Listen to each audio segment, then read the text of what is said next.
এই শোনো না গো, আমাদের পুতুল ডায়েরি চ্যানেলটি সাবস্ক্রাইব করে পাশে থাকা বেল আইকনটি বাজিয়ে দিও প্লিজ। আর গল্পটি ভালো লাগলে অবশ্যই লাইক কমেন্ট করে শেয়ার করে দিও।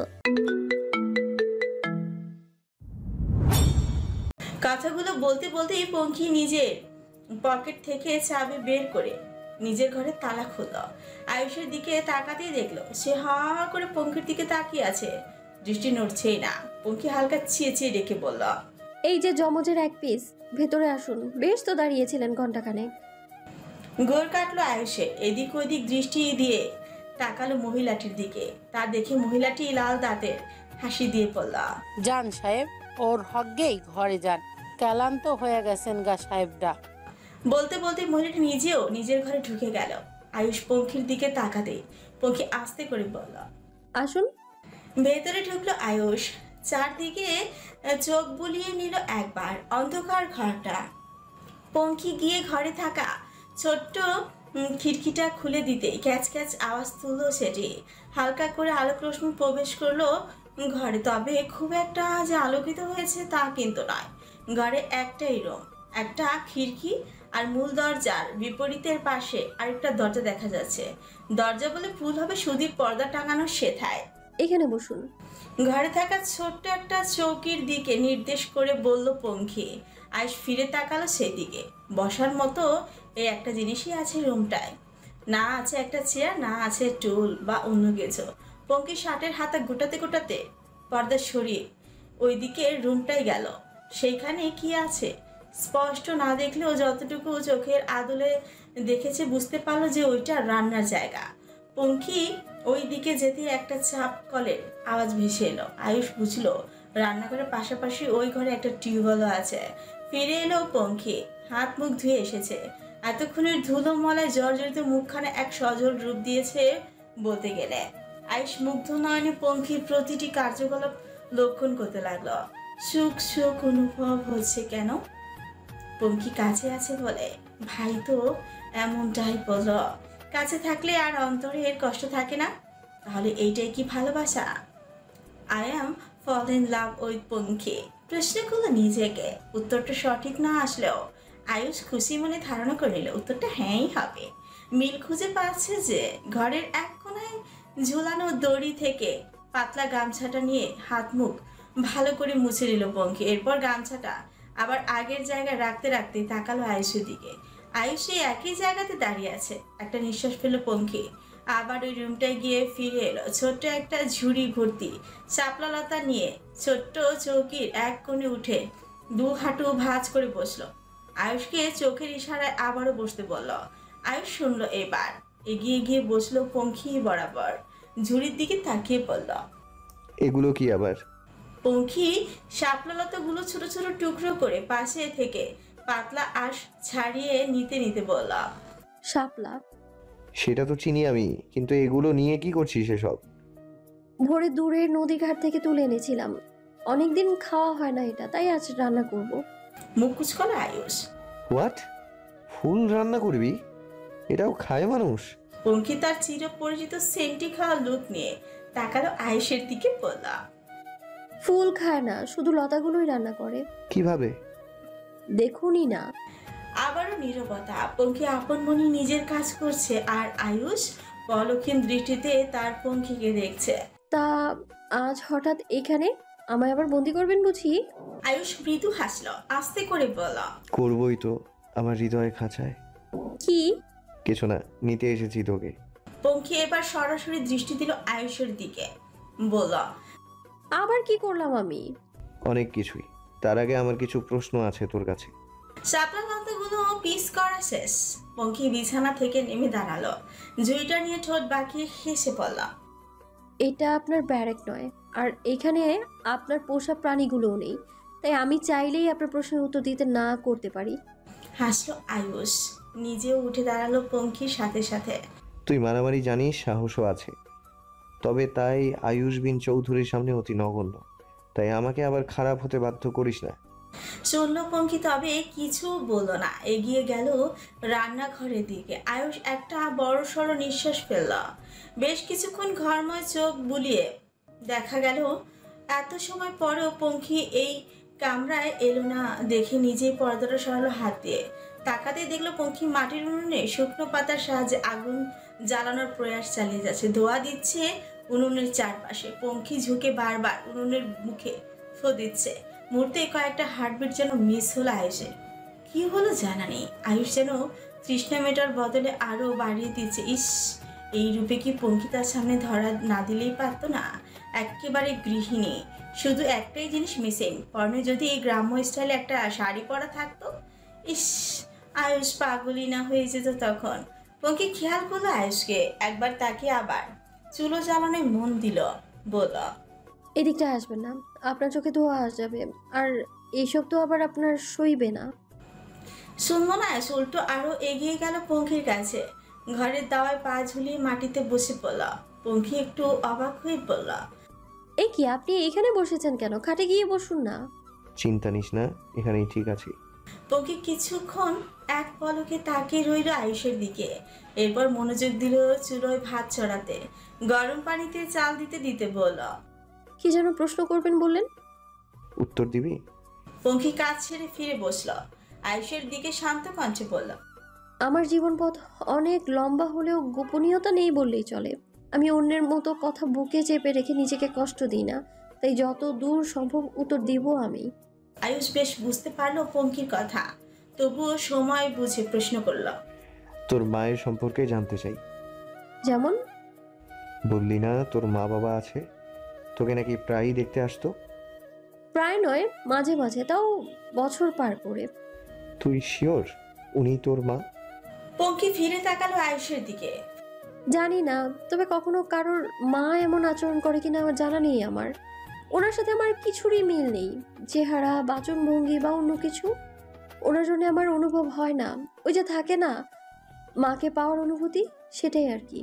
যদি বলি উনি তোর মা নয়, মেনে নিবি? মানবো, কারণ উনি কোনো ক্ষেত্রেই আমার মা হওয়ার যোগ্যতা রাখে না। হয়তো পেটে ধরেছে আমায়, তবে অন্যান্য ক্ষেত্রে। ভুল বলছিস, উনি তোকে পেটেও ধরেনি, বুকেও ধরেনি। তোর মা অন্য কেউ, যে তোকে এখনো ফিল করে। ফিচেল হাসলো পঙ্খী। এমনও হয়? পঙ্খির ব্যতীত দৃষ্টিতে অন্তরে ঠেকলো আয়ুষের। পলক্ষীন ভাবে দেখলো পঙ্খির মায়াময় চেহারা, সেভাবেই তাকিয়ে থেকে বলল, মা হ আগে, আমার বেবিদের জন্য এমনই ফিল করবি তখন। ফ্রিকুচকালো পঙ্খী। আপনার বেবিদের জন্য কেন? ঠোঁট বাঁকিয়ে হাসলো আয়ুষ, মাথাটা হালকা ঝুঁকিয়ে চোখ কোনা করে বলল, কেন বাচ্চা নিবি না কখনো? পঙ্খী বুঝলো না আয়ুষের কথার মানে, বিরক্ত হয়ে পড়ল। যত সব আজগুবি কথা, কিছুই বুঝি না আমি। পঙ্খির বাচন ভঙ্গিতে হেসেই ফেলল আয়ুষ। ঘুরে গেল পঙ্খী, ব্যস্ত হয়ে ভাত চেক করতে লাগলো ফুটেছে কিনা। হয়ে আসলেই সেটা নামিয়ে মার ফেলল। শাপলা লতাটা চড়ালো মাটির উনুনে। আয়ুষ নীরবে শুধু দেখে গেল পঙ্খিকে। এই যে তরকারিতে লবণ দিচ্ছে, ঝাল দিচ্ছে, পেঁয়াজ কাটতে গিয়ে ঝাঁঝে চোখ বুজে ফেলছে পঙ্খী। সবটাই ভালো লাগছে, অনুভব করছে তার না হওয়া সংসার। এই যে এখানে শুধুই তারা দুজন টোনাটুনি, তবে এই টোনাটুনির মাঝে আরো একজন আসলে মন্দ হবে না বটে। তখন না হয় 16 কলা পূর্ণ হবে। এক কথায় টোনাটুনি টুনটুনি। নিজের ভাবনায় নিজে হেসে ফেল আয়ুষ। হাসিটা খুব লুকায়িত। ইস, কত কি না চিন্তা করে ফেলেছে আয়ুষ। ভালোবাসা বুঝি নিজেদের ভবিষ্যৎও দেখা যায়, যতই গভীরভাবে হাসি হোক না কেন। পঙ্খির চিল চোখে তা ঠিকই ধরা পড়ল। কাজ করতে করতেই বলল, এত লুকিয়ে হাসেন কেন? হাসি পেলে মন খুলে হাসেন, এটা তো লজ্জার কিছু নয়। বেশ অবাক হলো আয়ুষ। পঙ্খী কি করে বুঝলো? মনে মনে ভাবলেও মুখে কিছু বলল না সে। পঙ্খীও চুপচাপ নিজের কাজ করতে লাগলো। একটু পর গভীর কণ্ঠে বলা, আপনাদের পদ্মফুলের সাথে দেখা করতে গিয়েছিলাম সকালে। চকিত হয়ে তাকালো আয়ুষ। কিছু জিজ্ঞেস করার আগেই পঙ্খী নিচ থেকে বলল, বুঝতে দেইনি যে আমি সত্যিটা জানি। ভেবেছে আপনার সাথে কথা বলার সময় আমি ছিলাম না কাছে। উনি ভাবছে আমি এখনো ওনার হয়ে কাজ করছি। জিজ্ঞেস করেনি? ছাড়া পেলে কি করে? করেছিল, বলেছি পালিয়ে এসেছি। ওই সামিনকেও দেখলাম, আমি যাওয়ার পরে বেরিয়ে গেল। একটা কথা রাখবেন, কি? সামিনও জানে না যে আপনি আমাকে ছেড়ে দিয়েছেন নিজেই। জানলে নিশ্চয়ই লোটাসকে বলে দিত, কিন্তু এমন কিছুই হয়নি। আপনার কাছে অনুরোধ আমার, আপনারা যে ওই সামিনের সত্যটা জানেন তা যেন ঘুণাক্ষরেও টের না পায়, আর আমায় যে ছেড়ে দিয়েছেন তাও যেন জানতে না পারে। আয়ুষ যেন হাতে চাপ পেয়ে গেল। Thank you so much Pankhi, excellent কাজ করেছো। পঙ্খী তাকালো আয়ুষের দিকে। আমি এটা নিজের জন্যই করছি। ওনার মিথ্যা বলে আমায় খারাপ কাজে নিয়োজিত করার ফল, আর ওই সামিনকে দেব। থেমে গেল পঙ্খী, মুখে বাঁধলো তার স্বামীর কথাটা বলতে আয়ুষ বলল, তোমাকে ছোঁয়ার ফল, তাই তো? আমি ওকে বিপদ মৃত্যু দেব। পঙ্খী চোখের মনি ঘুরিয়ে তাকালো আয়ুষের দিকে। এতক্ষণে স্বাভাবিক থাকা লোকটা কেমন যেন ওর আগে রেডি করছে। হঠাৎ কেন এমন করছে বুঝতে পারলো না পঙ্খী, তবুও বলল, আপনি যে আমার সাথে দেখা করতে এসেছেন এটা যেন ওরা জানতে না পারে। তুই চিনিস ওদের ডেরা? কোথায় লুকিয়ে আছে ওই পদ্মফুল? বলবো, সব বলবো, তবে এখন নয়। আশেপাশেই থাকে এখানকার। আর তবে ভুল করেও এখন সেথায় আক্রমণ করতে যাবেন না। আপনার পাসপোর্ট চাই তো? পাওয়ার অফ অ্যাটর্নির। এত কিছু আমি বুঝি না, তবে এতটুকু বুঝেছি এই ছোট্ট একটা পাসপোর্টই লাগবে আপনাদের। সমস্যা নেই, আমি সবসময় ভালো করার চেষ্টা করি, তবে ভুল করে যেহেতু আপনাদের কাজে বাজেভাবে ব্যাঘাত ঘটিয়েছি, তাই এর মাসুল হিসেবে আপনাদের সাহায্য করাটাই আমার কর্তব্য এখন। ব্যাস সেটা থেকেই আমি করব কাজটা। আপনি বারণ করলেও করব আমি। সন্ধ্যায় পূর্ণিমার আসরে ছাদে জমজমাটি চৌধুরী পরিবার। আজ ছোটরা একা নয়, সাথে বড়রাও আছে। এমনকি সবচেয়ে বয়োজ্যেষ্ঠ সদস্য সাবিহা অর্থাৎ আবির আর নিবিড়ের মাও আছে। সন্ধ্যায় চায়ের আড্ডা আজ এখানেই হচ্ছে। আজ আর টেলিভিশন নয়, সুবর্ণের অ্যাকোস্টিক গিটারের তালে গানে গানে আড্ডা জমে উঠেছে। আয়ুষ কিছুক্ষণ আগে ফিরেছে, তবে পঙ্খী ফেরেনি।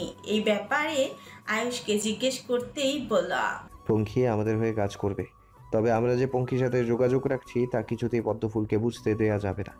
তাই আপাতত পঙ্খী এখানে না আসাই বেটার। দূর হতেই যোগাযোগ রাখবো। আড্ডা চলছে ধুম গতিতে, তবে আয়ুষ অন্যমনস্ক। তার অবস্থা বুঝে পাশ থেকে কুফু বলে উঠল, আয়ুষ ভাইয়া কই ডুবেছো? আয়ুষ ঘোরের মধ্য থেকেই বলল, শাপলা লতা। হঠাৎ তোর এমন উত্তরে ভ্যাবাচাকে খেয়ে গেল সকলে। কুহু জিজ্ঞেস করলো, কি বলছো এসব? শাপলা লতা মানে কি? ঘোর কাটলো আয়ুষে। বুঝতে পারলো অতলে ভেসে ফাঁকা বোতলের মতোই কথা বলে উঠেছে সে। পরিস্থিতি সামাল দিতে কোনো মতে বলল, মানে মা, কি? শাপলা শাপলা লতা রান্না করতে পারো? খুব টেস্টি হয় খেতে। ভ্রু কুচকালো দইয়ের নিবিড়। তো ছেলের এমন কথা শুনে হেসেই কুটি কুটি হলো, বলল, কেন রে, বউ বুঝি রেঁধে খাইয়েছে আজ? শুনলাম দুপুরে নাকি বাইরে খেয়েছিস। আয়ুষ নিবিড়ের দিকে তাকিয়ে বলল, হ্যাঁ, তোমার বৌমাই রেঁধে খাইয়েছে। হয়েছে মা, শুনো, বাজার থেকে শাপলা লতা নিয়ে আসবো, রান্না করো একদিন। দোয়েলের মুখ ছোট্ট করে বলল, কিন্তু আমি তো এটা রাখতে পারি না, এই বাড়িতে তেমন কেউই খায় না তো, তাই। কথা কেড়ে নিয়ে আয়ুষ বলল, ছোট আচ্ছা ঠিক আছে, শেফ আসলে রান্না করে খাওয়াবে না হয়, ততদিন ওয়েট করো। তার হাতের শাপলা লতা কি যে টেস্টি, বুঝবে না তোমরা। ছোট চৌকিতে উপর হয়ে শুয়ে আছে পঙ্খী। বিকেলেই বিদায় নিল আয়ুষ। এখন নিশ্চিন্তে মনে একটা প্ল্যান সাজাতে হবে ওই পদ্মফুলকে দমানোর। তবে আজ যেন আয়ুষ ছাড়া কিছু মাথায় আসছে না। আয়ুষের আগমন, প্রতিটি কথা, কাজ, শুধু শাপলা দিয়ে ভাত খেলো কয়েক লোকমা। চোখ বন্ধ করতে চোখের সামনে ভেসে উঠলো তখনকার আয়ুষকে। চলে যাওয়ার সময় পঙ্খী বেশ সতর্কতার সহিত গাড়ি পর্যন্ত এগিয়ে দিয়েছিল আয়ুষকে। তখন পঙ্খী শেষে জিজ্ঞেস করল, আমি যে এখানেই আছি কি করে জানলেন? সম্পূর্ণই মনের অনুমান। সাহায্য চাইতেই এসেছেন বুঝি? উহুম, তাহলে কেন এসেছেন? আয়ুষ গাড়ির দরজা খুলে ওঠার প্রস্তুতি নিচ্ছিল। পঙ্খির কথা শুনে থেমে গেল। পঙ্খির দিকে না তাকাতেই কেমন যেন এক অতল তীব্র কণ্ঠে বলল, রাত শেষ হওয়ার সাথে সাথে শেষ সিগারেটটাও ফুরিয়ে গেল, তবুও তোকে হারানো আর্তনাদ ফুরালো না। কত দরজার দিকে যাওয়ার সময় পেছন থেকে বিপাশার কণ্ঠে সেদিকে তাকালো আরুষ। আরুষ বাবাই, তুই কোথাও বেরোচ্ছিস? হ্যাঁ জেম্মা, কাজ ছিল একটু। ব্রেকফাস্টটা করে যা। না জেম্মা, বাইরে করে দিব আমি। রুম থেকে সবটাই শূন্য। দোয়েল এগিয়ে এলো আরুষের কাছে। সুবর্ণ বলেছিল ভার্সিটিতে নাকি কয়েকজন ছেলে জুম্মি আর কুহমামনকে খুব বিরক্ত করছে কয়েকদিন ধরে। ও নাকি ডাক দিয়েছে, শোনেনি ছেলেগুলো। সময় করে একটু দেখবি বিষয়টা। ডাইনিং এ টেবিলেই বসে ব্রেকফাস্ট করছিল কুহু। দোয়েল কথাটা বেশ আস্তেই বললেও কানে যেতে দেরি হলো না তার। খাবার মুখে পুরে চোখ বড় বড় করে ফেলল। এই রে, বম্মা ভাইয়াদের কেন বলছে এসব? কি হবে এবার? সবটা জেনে গেলে তো সর্বনাশ। মনে মনে হাজার দুশ্চিন্তা পুষলেও মুখে একটা শব্দ ব্যয় করতে পারলো না কুহু। হঠাৎ আরুষের কি হলো কে জানে, কিছু না বলেই এসে বসলো ডাইনিং টেবিলে। বিপাশার দিকে তাকিয়ে বলল, নাস্তা দেবে বলছিলেন না জেম্মা? বিপাশা ব্যস্ত হলো আরুষের পাতে খাবার তুলে দিতে। কিচেন থেকে চড়ুই কড়াই খুন্তি চালাতে চালাতেই বলল, আরেক বাবাই কোথায় রে? আরুষ চামচে খাবার নিয়ে মুখে পুরে বলল, ভাই ঘরেই আছে, ঘুমাচ্ছে। চড়ুই আর কিছু বলল না। আরুষও আপন মনে খেতে লাগলো। আর একটু পর পরই আর চোখে কুহুর কার্যকলাপ লক্ষ্য করছে কুহু। খেতে খেতেই ভাবতে লাগলো, ব্যাপার কি? এই বললে খাবে না, আর এখন বম্মার ওই কথা শোনার সাথে সাথেই খেতে বসে গেল। হ্যাঁ, আরুষ ভাইয়া কি আজই আমার ভার্সিটি যাওয়ার প্ল্যান করছে নাকি? না না না না, এটা হতে দেওয়া যাবে না। আমাকে এক্ষুনি বেরোতে হবে ভাইয়ার খাওয়া শেষ হওয়ার আগেই। যে ভাবনা সেই কাজ।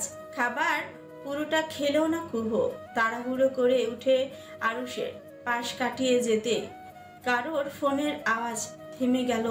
সে মাথায় এলো হয়তো ওরই ফোন ফেলে যাচ্ছে কিনা দেখার জন্য ফিরে তাকালো। আবার তার তো নয়। খেয়াল করলো আরুষ বা হাত দিয়ে প্যান্টের পকেট থেকে ফোন বের করছে। এটা দেখে কুহু আবার ফিরে যেতে নিয়েও ফেল না। মিনিট, আরুষ ভাইয়ার ফোন তো, এক মিনিট, আরুষ ভাইয়ার ফোন তো টেবিলের ওপর রাখা। তাহলে পকেট থেকে বের করা ফোনটি কার? সন্দেহ নিয়ে আর চোখে দেখতে লাগলো আরুষ কি করে। আরুষ ফোন বের করে দেখলো লোটাস ফোন করেছে। এটা দেখে বাঁকা হাসলো আরুষ, তবে রিসিভ করলো না। ফোনটা বাজতে বাজতে কেটে গেল। কাটতে ওয়ালপেপারে পঙ্খির হাস্যজন মুখের একটি ছবি জলজল করে উঠলো। একটু পর আরুষ দুটো ফোনই পকেটে পুরে উঠে দাঁড়ালো। না ছোট মা, জেম্মা, আসছি আমরা।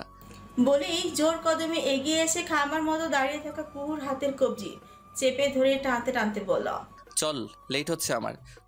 ঘোর কাটলো কুহুর। তবে এবার যে নিজের দোষেই দেরি করে ফেলেছে তা বুঝতে দেরি হলো না তার। ততক্ষণে সে আরুষের শক্তিতে পিছু পিছু এক প্রকার দৌড়েই বের হচ্ছে। নিজের কপাল নিজেই চাপড়াতে ইচ্ছে করছে। হায় হায়, কোন রহম পড়ছে আমার উপর। ওই একটা ছবি দেখেই থেমে রইলাম এতক্ষণ। কেন বেরিয়ে এলাম না? আল্লাহ গো, আজ আর আমার রক্ষে নেই, একটু বাঁচাও আমায়। গাড়ি ড্রাইভ করছে আরুষ পাশে গুটিসুটি মেরে বসে আল্লাহ আল্লাহ করছে কুহু। চোখ বন্ধ করলেই যেন আরুষ রূপে সাক্ষাৎ জম দেখতে পাচ্ছে সে। হঠাৎ করে কিছু একটা মাথায় আসতে জিজ্ঞেস করলো, তোমার অন্য ফোনের ওয়ালপেপারে আমার ছবি কেন? ড্রাইভ করতে করতে ফ্রু কুচকালো আরুষ। কঠিন গলায় বলল, তুই আমার ফোন ধরেছিস? পাসওয়ার্ড কি করে জানলি তুই? কুহু বোকার মতো বলল, রাখছো লক স্ক্রিনে। আবার বলে আমি নাকি পাসওয়ার্ড দেখেছি। তখন তোমার ওই ফোনে কল আসার সময় দেখলাম। কিন্তু একটা প্রশ্ন, বলেই বিজ্ঞতের মতো ভাবতে ভাবতে বলল, আমি কবে ওইরকম শার্ট জিন্স পরে ছবি তুলেছি? আরুষ হাঁপছালো। যাক, তাহলে আমার ফোনের ওয়ালপেপারটা দেখে নি। দেখেছে পঙ্কির ফোনে, পঙ্কিরই ছবি। তাই তো বলি আমার ফোনে তো হোম স্ক্রিনে কোহির ছবি সেট করা। লক খোলার আগে তো দেখার কথাই নয়। হাসলো আরুষ। বোকা মেয়ে বোনকে দেখে ভাবছে এটাও নিজেই। কি হলো বলছো না যে? ওই ছবি কোথায় পেলে তুমি? আরুষ নির্বিঘ্ন কণ্ঠে বলল, ওটা তুই না, ভুল দেখেছিস। চোখ পিটপিট করে ঠোঁট উল্টে তাকালো কুহু। বলল, আমায় বোকা ভাবছো? আমি নিজের চেহারা চিনতে পারি না? আরুষ চুপ রইল, কিছু বলল না। কুহু বেশ বিরক্ত হলো। বারবার করে জিজ্ঞেস করতে লাগলো আরুষকে ওই ছবির ব্যাপারে। তবে আরুষ এমন ভাব করছে যেন কিচ্ছু শুনতেই পাচ্ছে না। কিছুক্ষণ পরে আরুষ গাড়ি থামিয়ে বলল, নাম, ভার্সিটি চলে এসেছে। ব্যাস হয়ে গেল। কুহুর এতক্ষণে তো ভুলে গিয়েছিল ইউনিভার্সিটির ঘটনার কথা। এবার কি হবে? আরুষের ডাকে গাড়ি থেকে নামলো কুহু। আরুষ আগে আগে আর কুহু তার পিছু পিছু গুটি গুটি পায়ে এগিয়ে যেতে লাগলো। দেখা তো আমায়, কে সেই লেওড়া বুকের পাটা এত বড় যার আরুষ বিন চৌধুরীর কলিজায় হাত বাড়ায়? বাহ, কি ভয়ঙ্কর কথা। ওই ছেলের কি হবে তা তো জানা নেই। তবে কুহুর যে এখন হার্ট অ্যাটাক খাওয়ার উপক্রম, তা কাকে বোঝাবে সে? না, ওই ছেলেকে ভুলেও দেখিয়ে দেওয়া যাবে না, তাহলেই তো সব ঠিক হবে। হ্যাঁ, দেখানো যাবে না ওই ছেলেকে। ভাবনা অনুযায়ী শুধু হাঁটতেই থাকলো আরুষের পিছু পিছু। পুরো ক্যাম্পাসের প্রায় অর্ধেক ঘোরা শেষ, তবুও কুহু সেই ছেলেকে চিহ্নিত করলো না আরুষের কাছে। কুহু তো বেশ খুশি, বেঁচে গেলাম বাবা। তবে তার সুখ বেশিক্ষণ যে সইল না কপালে। একটু পরে কোথা থেকে সুবর্ণ আরুষকে দেখে এগিয়ে এলো।